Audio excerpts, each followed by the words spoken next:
El mensaje de hoy tiene por título: perdona u olvídate de tu milagro. ¿Quiénes están esperando un milagro aquí de parte de Dios? No, muy poquito, yo no sé, que esta es la gente sobrenatural. A mí me dijeron que esta era la gente que deseaba con más anhelo los milagros de parte de Dios. Voy a volverlo a preguntar. Les voy a dar otra oportunidad. Sobre todo los de este lado, que fue lo que menos levantaron la mano. Les voy a dar la oportunidad que empaten. ¿Quiénes desean un milagro de parte de Dios? Ajá. Ahora vamos para que todos desempaten. ¿Quién desea un milagro de parte de Dios? Bueno, hoy nos dice que perdonemos o nos podemos olvidar de ese milagro. Amén. Entonces, quiero contarles una historia. Sucedió, me la contaron a mí y me conmocionó. Y es la historia del capitán Robert. Él pertenecía al ejército de la Unión en la guerra de sucesión en los Estados Unidos. Un día después de un gran combate, él no podía dormir por los estragos de la guerra, y estaba caminando en el campamento, y a lo lejos, en el campo de batalla, en el territorio de nadie, escuchaba el lamento, el quejido de una persona. Y mientras caminaba en la noche y no podía dormir, él escuchaba el lamento de esa persona. Ya en sí meditó y tomó la decisión de ir a ese campo, a ese lugar de nadie, a rescatar a la persona que estaba allí. Como era el campo en reclamo, el campo del combate, él no podía dejar que lo vieran. Así que él se fue arrastrando codo a codo todo el camino hasta donde él escuchaba el lamento de la persona, sin que lo viera el ejército enemigo. Una vez que llegó allí, él encontró a la persona que se estaba quejando y se dio cuenta que no era del ejército en el que él estaba, sino que era del ejército enemigo. Con todo, él toma la decisión, una vez que está allí, de llevarse a la persona, lo agarra por la franela y se lo lleva arrastrando también para que no lo vean. Y en el camino, en el trayecto, la persona fallece. Aunque la persona fallece, Robert Ellicott, el capitán, decide continuar con la misión. Y ya no está arrastrando a la persona moribunda, sino que está arrastrando el cadáver hacia su campamento. Una vez que está en el campamento seguro, él toma al hombre y lo lleva a la carpa donde están los difuntos, para que hagan el parte y lo metan en la lista de la baja. La mayor sorpresa de este capitán fue que cuando lo lleva a la carpa y encienden la luz y ve el rostro de la persona que estaba allí, se da cuenta de que a quien había rescatado era su hijo. Su hijo se había ido a estudiar música a los estados del sur. Cuando la guerra explotó, él decidió alistarse en el ejército confederado. Y sus padres, que estaban en el lado del norte, en el ejército de la Unión. Ellos no lo sabían, pero cada uno se convirtió en el enemigo del otro. Pero en el corazón de sus padres no estaba dirigir el ejército que mataría a su hijo, ni en el corazón del hijo estaba estar en el ejército que enfrentaría a su padre. Ambos eran simplemente víctimas, no enemigos, víctimas de un sistema más grande que sin darse cuenta se aprovechó de ellos para ponerlos a enfrentarse los unos con los otros. Y esto es muy importante que como hombres de fe lo entendamos, esta reflexión. Porque muchas veces el enemigo utiliza a personas cercanas a nosotros para hacer el trabajo sucio, para atacarnos, para herirnos, para ofendernos, para causarnos dolor, para traicionarnos. Y muchas veces esa persona, que puede ser mi esposa, puede ser mi padre, puede ser mi madre, mi compañero de trabajo, mi compañero de negocio, puede ser mi líder de casa de bendición o un miembro de la casa de bendición, puede ser coordinador de mi red. O sea, esa persona muchas veces es utilizada por el enemigo para causar una ofensa en nuestra vida. Y esa persona a veces nosotros la vemos como el enemigo. No la tiene agarrada conmigo, no la tiene agarrada conmigo. Pero yo necesito que usted entiendan hoy, si usted quiere recibir el milagro de Dios en su vida, que esa persona que te está ofendiendo no es tu enemigo, no. Es importante que entienda hoy que esa persona es solamente una víctima de Satanás, que la usa para el trabajo sucio y así impedir que tú recibas hoy tu milagro. Cuando nosotros entendemos que esa persona es solamente una víctima, podemos tener compasión de ella y dar el paso más importante, que es perdonarla por la ofensa que me está causando. Amén. Denle un aplauso a Jesucristo.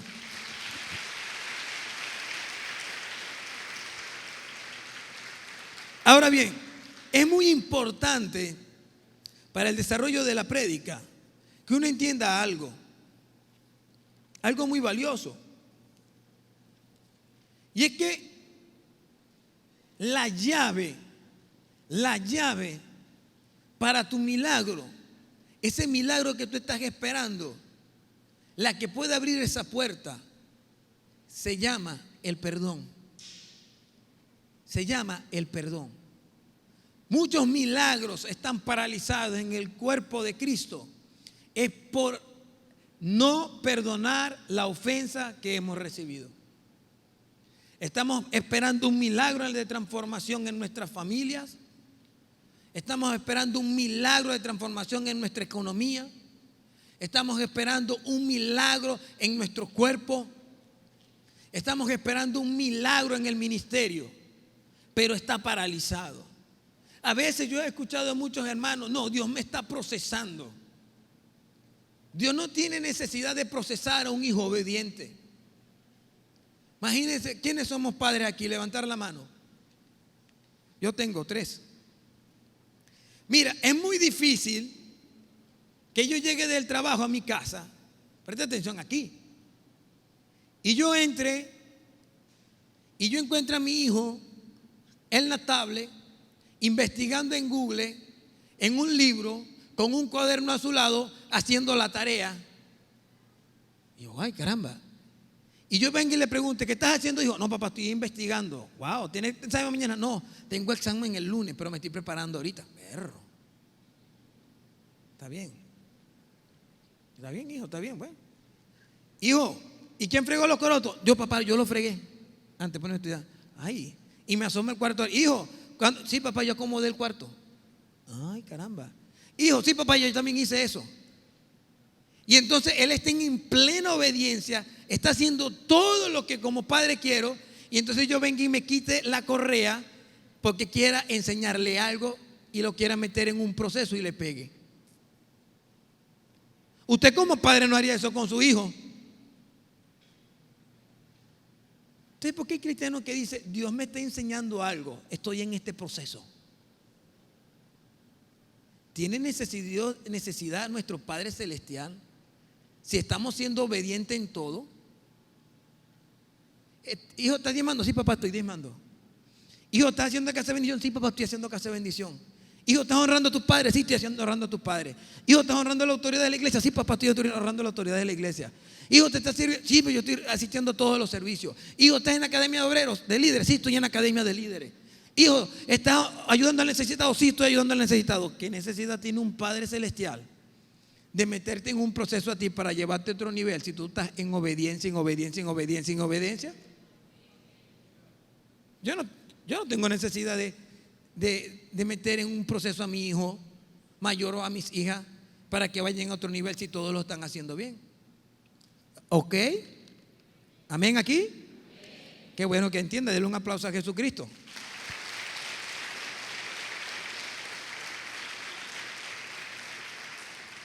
Nuestro Padre quiere llevarnos a todos los niveles nuevos. El primer interesado en que tú vayas a un nivel mayor en tu matrimonio se llama Jesucristo. El primer interesado en que tú vayas a un nivel mayor en tu finanza se llama Jesucristo. El primer interesado en que tú alcances un mayor nivel de estabilidad física en tu cuerpo se llama Jesucristo. El primer interesado en que tú encuentres un nivel de mayor crecimiento espiritual se llama Jesucristo. Su deseo es inmenso. Él no tiene necesidad voluntariamente de obligarnos a nadie a un proceso. Él desea nuestra transformación. Nosotros también la deseamos, pero nosotros cometemos errores. Tomamos decisiones equivocadas y fallamos. Y una de las fallas que está teniendo la iglesia es no perdonar la ofensa de un hermano. Vine al servicio, pasé por la puerta, el pastor estaba, lo saludé, no me respondió el saludo, me ofendí. No perdoné la ofensa, estuve sentado ahí, no recibí mi milagro. ¿Aló? Venía al servicio, mi esposa no me preparó el café que yo quería, le echó 2 cucharadas de azúcar, yo quería una, me ofendí, le grité, no la perdoné, vine al servicio, quiero que mi matrimonio cambie, pero me regreso allá con el mismo matrimonio. Vine al servicio, quería que mi esposa viniera, no vino, no me trajo, me tuve que venir en autobús, no lo perdoné, me voy de aquí y voy a conseguir el mismo marido en la casa. ¿Ok?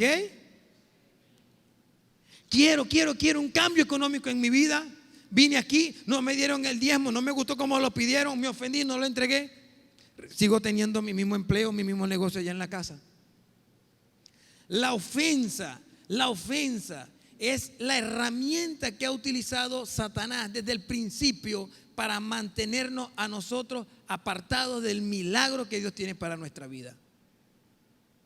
Y la falta de perdón, el no perdonar, es la herramienta que yo he puesto entre Dios y mi milagro. Entonces, ¿qué es lo que está pasando con la iglesia? ¿Por qué a la iglesia le está costando tanto perdonar? Porque la iglesia ha confundido el perdón con otras cosas que no es perdón. La iglesia ha empezado a confundir perdón con olvidar. Perdón no puede ser olvidar. ¿Por qué? Porque ¿cómo voy a olvidar yo que mi papá me abandonó? Eso no se puede olvidar. ¿Cómo voy a olvidar yo que yo tuve 18 años sin conocer a mi papá? Yo no puedo olvidar que crecí sin un papá. ¿Cómo puedo olvidar yo a las personas que me hirieron o que me traicionaron? Eso no se puede olvidar. Y muchos cristianos están entendiendo que el perdón es olvidar, y perdonar no puede ser olvidar. Usted no va a olvidar a la persona que lo traicionó. Usted no va a olvidar la herida que le causaron. Eso es una falsa modestia, decir, no me dolió. No, sí nos duele cuando nos traicionan. Perdonar no es olvidar. Otro error es que creen que perdonar consiste en buscar virtudes en la persona que me ofendió, que justifiquen que yo le pase la ofensa. Tampoco consiste en que la persona tenga virtudes para yo tolerarle la ofensa. Eso tampoco es perdón. Ay, sí, me traicionó, pero él ha sido un buen padre. Él todo se lo da a sus hijos. Eso no consiste en perdonar, en buscar justificaciones para tolerar la ofensa de la otra persona. Perdonar lo enseña Jesucristo. Perdonar no es otra cosa más sencilla, es que saber, para los que les gustan anotar, que saber que la persona me tiene una deuda y yo decido no cobrársela.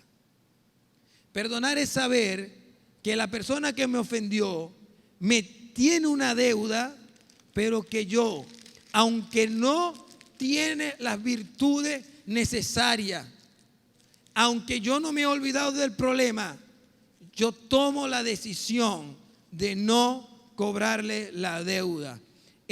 Mira, entiendo que tú me traicionaste y tengo aquí una factura que dice que tú me traicionaste y esta factura me dice a mí que tú me debes y yo puedo hablar mal de ti delante de todo el mundo y de sacarle la factura que tengo derecho de hablar mal de ti. Perdonar es que tú me traicionaste y tengo un papel aquí que dice que me fuiste infiel y yo no te voy a dar cabida en mi casa ni te voy a dar derecho a mis hijos porque tengo esto aquí que me dice. Perdonar es que yo tengo una factura aquí que dice que te presté dinero y no me pagaste y yo puedo decirle a todo el mundo que tú eres un mala paga porque tengo una factura aquí que no me pagaste. Perdonar es entender que la persona cuando te ofendió te entregó una factura en la mano, pero tú decides obedecer a Cristo, agarrar la factura y no cobrarle la deuda. No cobrarle la deuda. Eso es perdonar. Me debe y no le cobro la deuda. Amén. Ahora bien, ¿qué dice Jesucristo sobre el perdón? Vamos a leer aquí Mateo 6, capítulo 15. Quiero invitar al pastor César que va a hacer el papel de Dios. Amén. Mateo 6, 15. ¿Es lo que dice aquí? Lo vamos a leer desde el 14, por favor. ¿Listo? ¿El 14? Ok. Ve lo que dice ahí.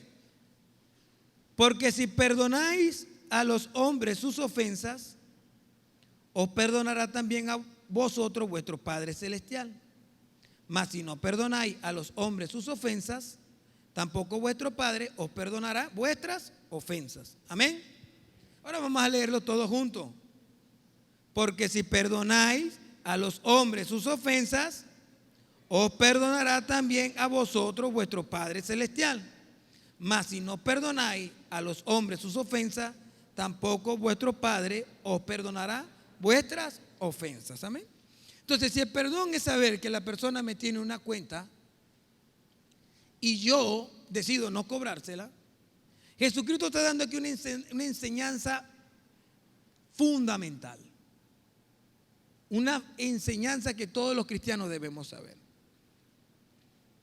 Hay que entender que nosotros los seres humanos cometemos errores todos los días y ofendemos al prójimo o el prójimo nos ofende a nosotros. Pero también como seres humanos nosotros ofendemos a Dios. El que Dios nos bendiga con una buena esposa y nosotros maltratemos a la esposa, no solo estamos ofendiendo a nuestra hermosa esposa, sino estamos ofendiendo a Dios. Cuando yo ofendo a Dios, Dios obtiene en el mundo espiritual una factura por mi ofensa. ¿La puedes levantar? Esa es la factura que tiene Dios de mí por mis ofensas. Como también la tiene mi esposa, o como también la puedo tener yo. Cuando Dios me bendice económicamente, me da un buen empleo, me da una empresa, pero yo decido no diezmar, Dios también está obteniendo otra factura para mí allí. ¿Me está entendiendo usted aquí? Cuando yo abro mi boca, no para bendecir, sino para maldecir, ahí está, y maldigo mi cuerpo, y digo mi enfermedad, y maldigo a mi padre, ahí es otra factura que tiene Dios en el mundo espiritual. Escuchen aquí. Cuando yo decido no venir el domingo a la iglesia, ahí hay otra factura que está en las manos de Dios. En fin, es muy difícil para nosotros los cristianos pasar un día sin que no dejemos facturas en las manos de Dios. Porque de alguna manera u otra el ser humano peca todos los días. No hay manera de que en las manos de Dios no estén facturas por nuestras ofensas. ¿qué está diciendo el texto bíblico aquí? ¿Qué nos está diciendo Cristo? Que si nosotros perdonamos a los hombres sus ofensas, vuestro Padre Celestial perdonará a nosotros nuestras ofensas. Pero que si no las perdonamos, Él no perdonará de nosotros nuestras ofensas. Entonces, esto es así. Vino alguien y me ofendió, me traicionó. Me dio esta factura a mí. Si yo decido perdonar, Jesucristo me está diciendo que si yo decido perdonar esa ofensa, Él va a agarrar también mis ofensas y las va a perdonar. Porque así como por la ofensa yo tengo el derecho de cobrarle la ofensa a la persona, por mi ofensa Dios tiene el derecho de cobrarme la ofensa a mí. Tiene derecho. Pero que si yo tengo la ofensa de la persona, pero decido no perdonarla, Dios, y me la guardo, Dios también se la guarda. ¿Usted me está entendiendo aquí? ¿Usted me está entendiendo aquí? Entonces, es una ley recíproca. Te está diciendo, lo que tú quieres que yo haga contigo, ve y hazlo con las demás personas. Por tanto, si yo quiero que todo ese manojo de facturas de deuda que yo le tengo a Dios por mí, ofensas al prójimo, a Dios, desaparezcan de la mano de Dios y darle la libertad a Dios para que opere su milagro en mi vida, yo tengo que empezar a perdonar todas las personas que me han ofendido, perdonarla y perdonarla para que Dios perdone todas mis ofensas como yo estoy perdonando y darle la libertad a Él para que Él opere en mi vida. Amén. Me agrada mucho que haya entendido el mensaje. Denle un aplauso a Jesucristo. Yo quiero mostrarte una cosa, porque la prédica, ¿cómo se llama la prédica? No escuché. ¿Cómo se llama? Ya yo le expliqué lo que es el perdón. Ahora está tu milagro. El perdón es la llave. Usted no puede entrar por esa puerta si no le meten la llave. Y si usted se mete violentamente, lo que usted se lleve de aquí, mañana se lo pueden quitar violentamente. Solo los que tienen la llave entran aquí, se llevan lo de aquí y no le pasa nada y lo disfrutan. Tu milagro no te lo puedes llevar de manera violenta sin la llave que Dios te da para llevártelo.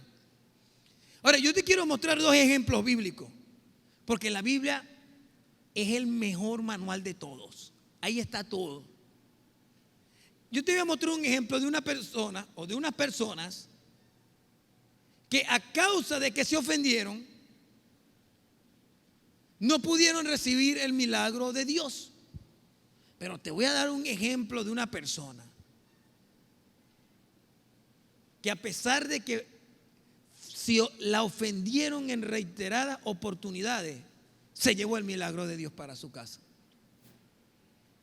Y el primer ejemplo está en Marcos capítulo 6, versículo del 1 al 6. Lo leemos así. Salió Jesús de allí y vino a su tierra y le seguían sus discípulos. Y llegando el día de reposo, comenzó a enseñar en la sinagoga y muchos oyéndole se admiraban y decían: ¿de dónde tiene esta cosa? ¿Y qué sabiduría es esta que le es dada? Y estos milagros que por sus manos son hechos. Mas, ¿no es este el carpintero, hijo de María, hermano de Jacobo, de José, de Judas y de Simón? ¿No están también aquí con nosotros sus hermanas? Y se escandalizaban de él. Mas Jesús les decía: no hay profeta sin honra sino en su propia tierra y entre sus parientes y en su casa. Y no pudo hacer allí ningún milagro, salvo que sanó a unos pocos enfermos, poniendo sobre ellos las manos. y estaba asombrado de la incredulidad de ellos y recorría las aldeas de alrededor enseñando. Vean este ejemplo. Jesús creció en Nazaret, se desarrolló en Nazaret, tuvo amigos en Nazaret, sus hermanos estaban en Nazaret, pero inició un ministerio. Cuando fue ungido con el Espíritu Santo, explotó en Jesucristo el poder de Dios y comenzaron los enfermos a sanarse, las familias a restaurarse, los ciegos empezaron a ver, los sordos a escuchar. Empezó un ministerio sobrenatural. Un día Jesús decide llevar de su ministerio a la comunidad donde creció. Y un domingo o un sábado, mejor dicho, está en la iglesia y está predicando. Y entonces los que estaban allí en la iglesia, sus amigos, aquel que un día le llevó la mesa para que la reparara, no sé, uno nunca sabe. Aquel que le llevó un día la silla y Jesús se la tuvo que reparar. Aquel que estaba ahí sentado con Jesús cuando daban la academia de líderes. Aquel que estaba ahí sentado con Jesús todos los domingos, todos los sábados. Y resulta que entra Jesús a la sinagoga y comienza a predicar delante de esas personas que estuvieron con él allí. Y cuando vieron a Jesús, bueno, muchachos, bueno. Y ese no es Jesús. Ese no es el hijo de María y de José. Ese no era el carpintero. Ese no es el cuñado mío. Sus hermanos no están aquí. Bueno, ¿y de cuándo acá Jesús, estando sentado ahí, colocaba las manos sobre los enfermos y se sanaban? Pero bueno, ¿y de dónde le vino la sabiduría a Jesús? Porque él estuvo sentado allí donde estás tú. Y de repente pasó de estar allí a una unción sobrenatural que era superior infinitamente a los sacerdotes. Cuando ellos vieron que Jesús, el hijo de María, el hermano de sus esposas, el hermano de sus esposos, estaba enseñando con señales, prodigios y maravillas, se escandalizaron. Pero bueno, ¿y cómo va a ser? ¿Quién promovió al carpintero a ese nivel? No pasa en la iglesia. Pero bueno, ¿de cuándo acaban a nombrar fulano de tal coordinador de diácono? Yo no tengo más tiempo que ver en la iglesia. Yo no diezmo y yo no ofrendo. Pero bueno, ¿y por qué lo nombran a él y por qué no me nombran a mí? No sé si eso ha pasado alguna vez a alguien aquí. Amén. Y entonces se ofendieron de tal manera, se escandalizaron de tal manera y no pudieron perdonar que Jesús haya sido promovido por el Padre como el Cristo y el Mesías. Y como no pudieron perdonar eso, como no pudieron pasar la ofensa, dice la Escritura que allí no ocurrió ningún milagro. Pregunto yo, ¿había en Nazaret matrimonio destrozado esperando de un milagro de Dios? ¿Habían empresarios ahí necesitando de un milagro de Dios para su economía? ¿Habían ministerios allí necesitando de Dios para dar fruto y multiplicarse? Pero como no pudieron perdonar, tolerar la ofensa, no pudo Jesucristo hacer ningún milagro allí. Dice allí que solamente las personas a las que Jesucristo tomó la iniciativa de colocar la mano, esas fueron las que recibieron milagro. No ocurrió ningún otro milagro.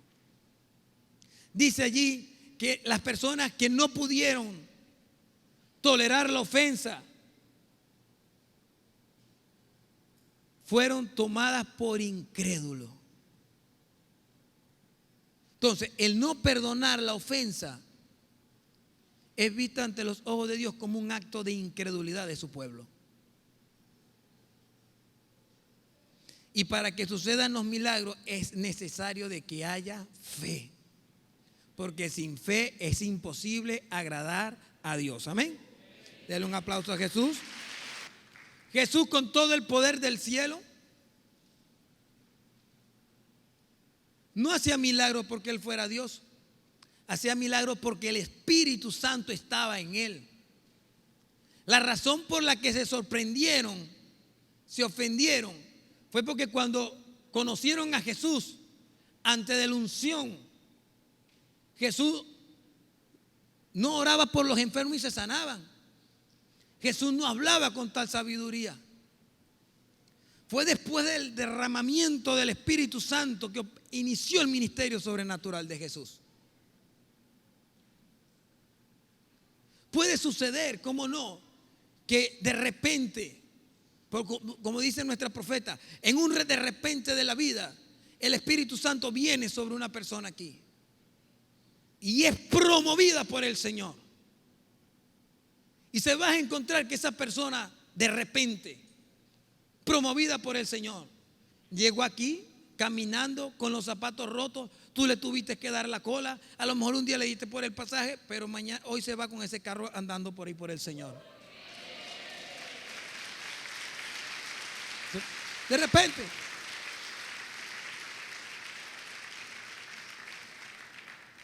De repente. Ahora puede suceder también que tú que le diste la cola te ofendas por eso y Dios te tenga un carro más grande y no lo reciba porque no has podido tolerar el ascenso que Dios le dio a esa persona. ¿Aló? Del otro aplauso a Jesucristo. Los de repente son de repente de Dios. Queremos ver en la obra de Dios en nuestra vida, pero es necesario que nosotros entendamos que nos van a ofender. Es imposible estar casado, un hombre y una mujer, y no se ofendan mutuamente. El problema no es que mi esposa me ofenda o yo ofenda a mi esposa. El problema no es que te hayan ofendido, déjame decirte. El problema es que tú no decidas perdonar y perdonar la ofensa. Nos pueden ofender una y otra vez. Pedro le dijo al maestro: ¿cuántas veces tengo que perdonar? 7 veces. El maestro le dijo: no, 70 veces 7. O sea, tantas veces como seas necesario, perdona para que no limite el poder de mi milagro en tu vida. Entonces, esta gente de Nazaret no decidieron pasar la ofensa, se fueron sin milagro. Pero hay este ejemplo que está en Mateo, este sí es bello, en Mateo capítulo 15. Qué ejemplo de mujer, siempre las mujeres. Denle un aplauso a las mujeres, ¿vale?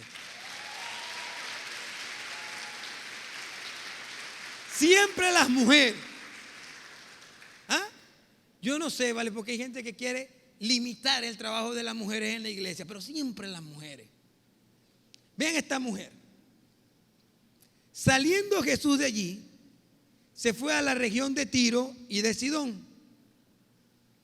Y he aquí una mujer cananea que había salido de aquella región clamaba diciéndole: Señor, hijo de David, ten misericordia de mí.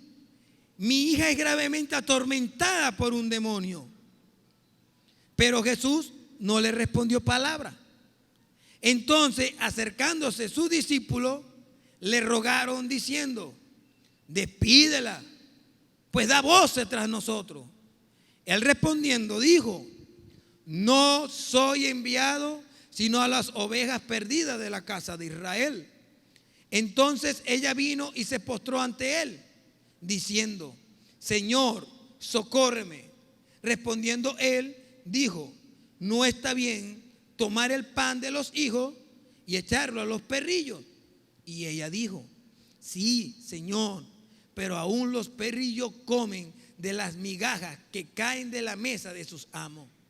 Entonces respondiendo Jesús dijo: oh mujer, grande es tu fe, hágase contigo como quieres. Y su hija fue sanada desde aquella hora. Dale un aplauso para Dios por esa mujer. ¡Qué bella! ¡Qué bella, hermano! Así son todas las mujeres de casa de Dios, amén. Esta mujer es tremenda. Es un ejemplo. Todos los hombres deberíamos seguir el ejemplo de esa mujer. Esa mujer tiene un problemón en su casa. Resulta que Jesucristo no fue a Nazaret, sino fue a Tiro. No fue a su comunidad, fue a otra. Y resulta que mientras estaban en su comunidad, estaba esta mujer sirofenicia, o sea, que significa que no era judía, que no era israelita, que era una mujer extranjera, o sea, que no era de casa de Dios. A lo mejor de esas personas que están allá afuera y han escuchado hablar de Jesús, pero no se congregan. Una extranjera. Y que esta mujer, wow, cuando vio que Jesús fue a la comunidad, cuando vio que sus pastores fue a la comunidad, wow, lo vio, ¿no? Ay, no.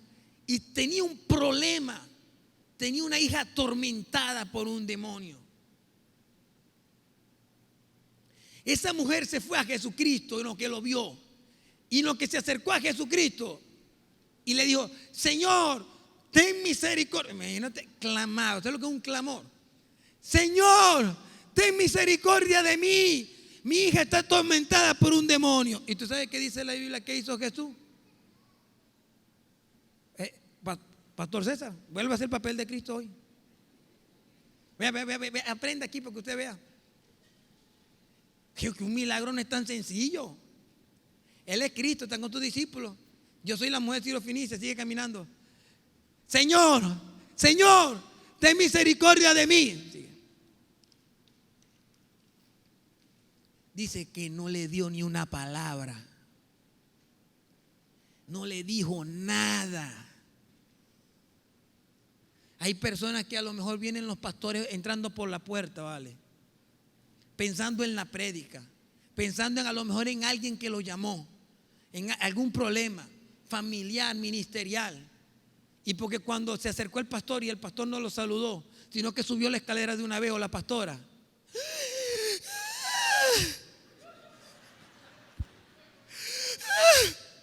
no me ama, aquí no hay amor, me voy de la iglesia, abandono mi milagro. Déselo a Cristo.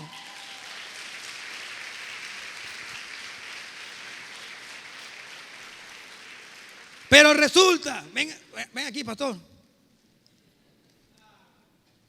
que cuando esa mujer, Cristo no le respondió palabra. Hermano, eso es una ofensa. Eso es peor de que usted le mande un mensaje a la persona, le salgan los dos bichitos esos en azul y no le responda. Y está en línea, pues. Yo soy el único que me molesto. Está bien, perdóname Dios, yo soy el único que me molesto. Imagínese usted, si usted se molesta porque lo dejan invisto, ¿qué le parece a usted? Que usted vaya a Jesucristo con clamor, con lágrimas, con ruego y con un problema real, y Dios le diga nada. Vino al servicio a escuchar palabras y nada de mi caso. Eso pasa, ¿ves? Y resulta que no me respondió y yo agarré mi factura. No, él no me respondió. Él no tiene amor, él no habla. Ella pudo haberse ido con esa factura. Ay, no, el Dios ese, el de los judíos, el tal maestro, ese es pura burla. Ese ni siquiera le atiende los mensajes a uno. Pero no, resulta que ella agarró su factura. Hermano Ángel, suba por favor. Y también el joven agarró su factura. Ustedes van a hacer papel de los discípulos, están atrás de Jesús. Agarró su factura y no lo perdonó. Y sigan caminando por favor poco a poco, porque tú sabes que me canso. Y entonces ella siguió, perdonó la factura. Y entonces los discípulos: maestro, rechaza a esa mujer. La rechazaron. La ofensa capital, el rechazo. Los discípulos dijeron: maestro, sácala de la iglesia, sácala del grupo de amistad, del ministerio de adoración, de la casa de bendición, cámbiamela de la red porque no la soporto.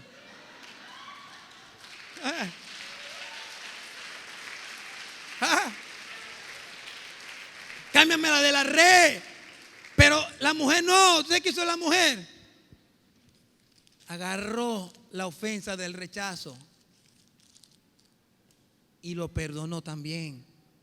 Y fue a donde Jesús y le dijo: maestro, maestro, ayúdame. Y el maestro le dijo: yo no puedo agarrar el pan de mis hijos, lo que yo tengo para bendecir la iglesia, casa de Dios, y dárselo a alguien. Y viene la mujer y le dice: sí, maestro, pero hasta los perros comen de la migaja que caen de las mesas. Y dice que Cristo dijo: wow, mujer, tu fe es grande. Tu fe es grande. Tu fe es grande. Y le dijo: ve lo que le dijo: vete a tu casa, que como tú quieres, así será hecho. Les perdonó la ofensa también.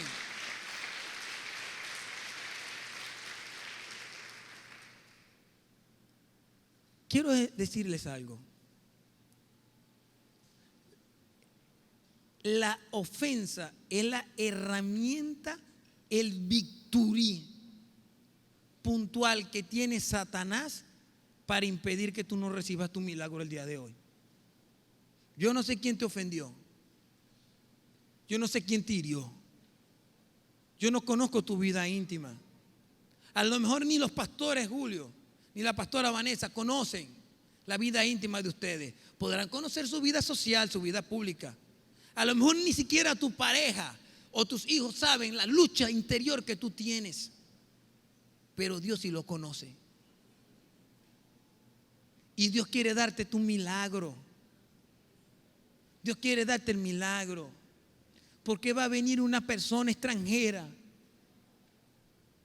y va a ir a donde tus pastores, donde el pastor Julio, la pastora Vanessa, y ellos van a orar por ellos y se van a restaurar sus matrimonios, se va a levantar su economía, se van a sanar. A lo mejor la primera vez que lo tocaron no le respondieron la llamada. Y tú vas a venir, que vienes y sirves, y vienes y honras, y vienes y diezmas, y no te vas a ir con tu milagro. Dios quiere más a la sirofenicia que al pueblo de Israel. Dios quiere más al extranjero que a su casa de Dios.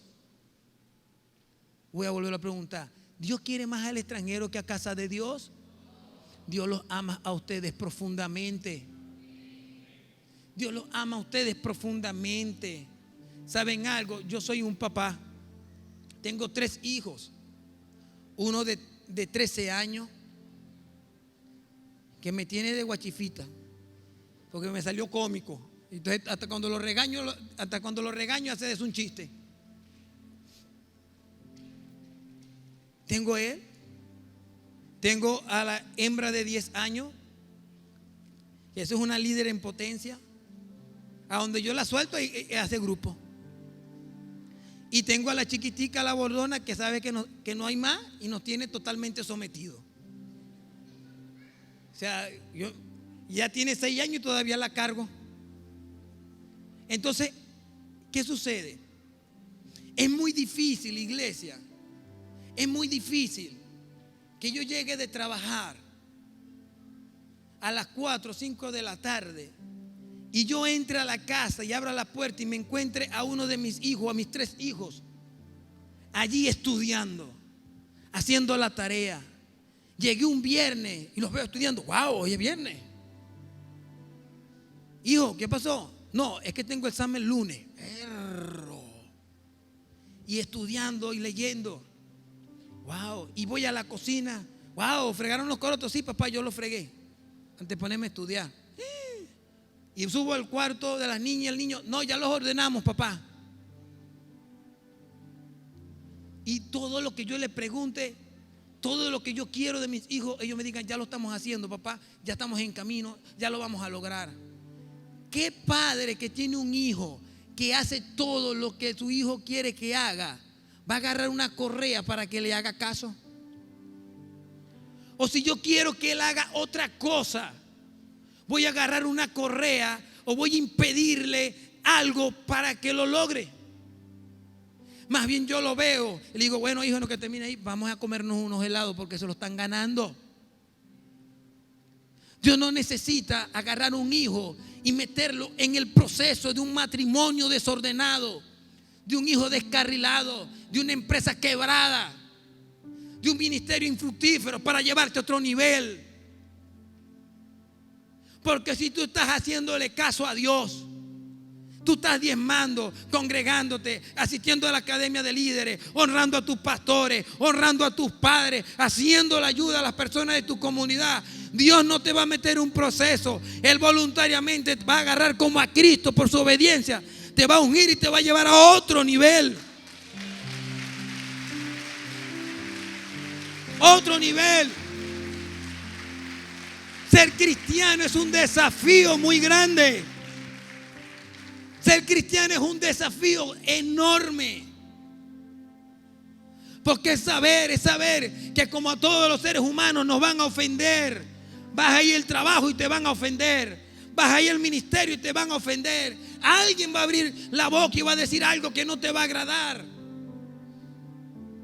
Algún día el pastor, porque le pasa a Cecita y me pasa a mí. Y eso es que el pastor nos regaña igual, como que si fuéramos hijos.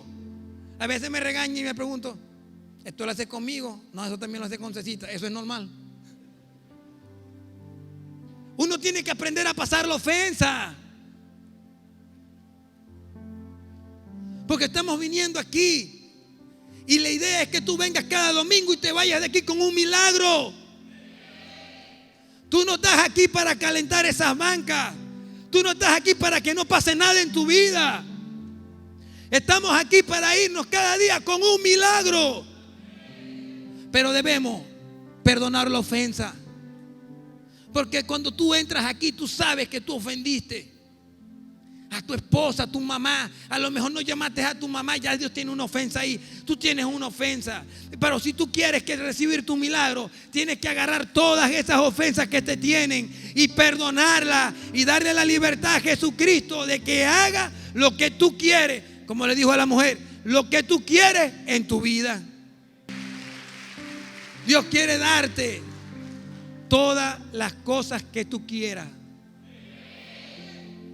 como se lo dio a la sirofenicia. Pero tú tienes que darle a Dios lo que Él quiere. Él quiere que tú perdones a todas las personas que te ofendan. Nos ofendieron 70 veces, sigue adelante.